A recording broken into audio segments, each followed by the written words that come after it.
and Drew's one of the all-time greats, if not the greatest Zag, for sure. But there's so much talk, unfortunately, early on in a player's career, like, is he a pro? Is he not a pro? And I don't think people, until maybe last year when they knew it was the end, really truly appreciated and understood just how good he was.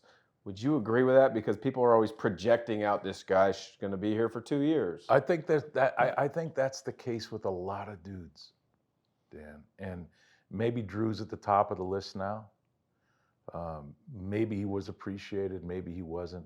I don't know. I mean, I think about a guy like, and you'll laugh at me, but Josh Perkins. He was undervalued. Extremely. By most fans, I would agree. I mean, he played in the biggest games in this program's history. The all-time assist guy. When Nigel came, Josh gave the ball up, moved to another position, which was the greatest Zag thing that I've seen in the years I've been around. And so I think there's been a lot, like Mike Hart. Like, think about what Mike Hart did in his career, a walk-on and then ended up starting for a top 5 team in the country. And I don't think there's been a better rebounder, maybe other than Domus, maybe Brandon Clark because of his athleticism. But Mike Hart was always in the right position. He knew where the ball was coming off the rim like nobody I've ever been around. Shot goes up, Mike's always in the right place to get the rebound. He had an uncanny ability to do that. Think of a guy like Kyle Bankhead. And I remember breaking down tape all those years ago with those teams. And I remember Billy Greer saying, Kyle's never out of position. Yeah, he never was.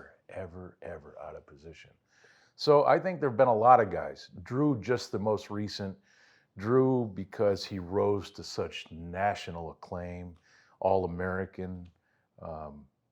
And again, 25 years ago, he's a first-round pick. Yeah, the game's changed. A year or two ago. And I know you watch a lot of NBA basketball, as does Richard Fox, who's our third partner with the regional games. We have a text message thread that goes on all the time, and you're making random comments about different NBA players, whether it's Jokic or somebody here, there, and the other. What are your, I don't want to say expectations, but what are your hopes for Drew his first year in the NBA? Well, first of all, my hopes for Drew is that he makes a ton of cash. Hey, man. Right? I mean, he deserves a ton of cash. And I know he made some money with NIL here in Gonzaga, in Spokane, but we all appreciated and enjoyed him, and he was loyal to us. You know, he could have left. He was loyal to us. So first and foremost, I hope the dude makes a lot of cash. Secondly, I just hope that sometime in his career, maybe the game takes a step back and a guy like him can rise to prominence or need again, right? Because the fact that it was in question on whether or not he was one of the best 400 players in the world, are you kidding me? Did you see the feat? Did you see his ability to finish? And the guy's ferocious, his desire to win. I can't imagine a better guy in the locker room, a better guy to throw in there when you need a bucket. So I have a lot of hopes for Drew Timme, as I do a lot of these kids that you get to know at Gonzaga, because, you know, credit to Mark Few and his staff over these years. He doesn't recruit knuckleheads. They're few and far in between. Yeah, like and a lot of times the knuckleheads realize on their own, like, this isn't for me. Like they're just no knuckleheads, and like they're dudes that you would invite over to dinner and sit down and, you know, and so it's been. How's my hair? Is my hair okay? Well, you brought a brush. The first person I've ever seen bring a brush in their pocket to an interview. Well, maybe we should cover it right now. Like, you know, it's real, right? Number one, it's real.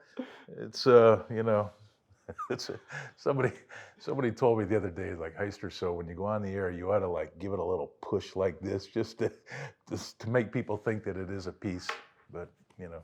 Well, you've told me and Greg or Richard Fox for years that you do have a hairpiece, and to this day, I've never seen you in a barber shop. I've never. So I mean, for all intents and purposes, you could have a hairpiece. How long do you own your barber shops? And I never went there. Almost 9.5, 10 years, and you never once reciprocated as being a customer. Thanks. I'm loyal to my guy Mort, but No. So somebody lights me up on Twitter every year saying that Heister's piece looks good tonight, and I usually get in there and say, yeah, it's the best investment I've ever made. Speaking of social media and Yeah, fans being yeah. able to Attack. attack people like ourselves, that Yeah. our opinions or our viewpoints of Gonzaga basketball are out there for all Yeah. to see. Yeah. Sometimes we make a bad comment, or maybe I can't say misinformed comment, but maybe we haven't seen enough out of a particular player before we fully form an opinion. And unfortunately, we put it out there and we can be held accountable for it 2-3 years later. Yeah. Do you look at that as a positive or a negative opportunity to engage with fans? Because it can go both ways. Well, first of all, I'm the absolute wrong guy to ask that question, because a lot of times I'm saying things just to provoke thought. So you try to derail the broadcast. No, Richard I Fox say and I? things just to get reactions. I may not even believe it or think it myself, but I'll say it just because I know you'll go like, oh, or Richard's like just shaking his head, like, you know what I mean? So there's Yeah. a lot of those moments. So no, I don't. If people are talking at the end of the broadcast, Dan, and you've known this too. I mean, for crying out loud, you were first team All-American, played 7 years or something in the NBA. Like, this job will thicken your skin like a good bacon. It will thicken your skin. You have to have a thick skin. And I know over the years, I've certainly come face to face with a lot of criticism. And usually what happens if it continues is that I reach out to these people and I'll invite them to lunch and I'll even pay. Really? Yeah, it's happened a lot.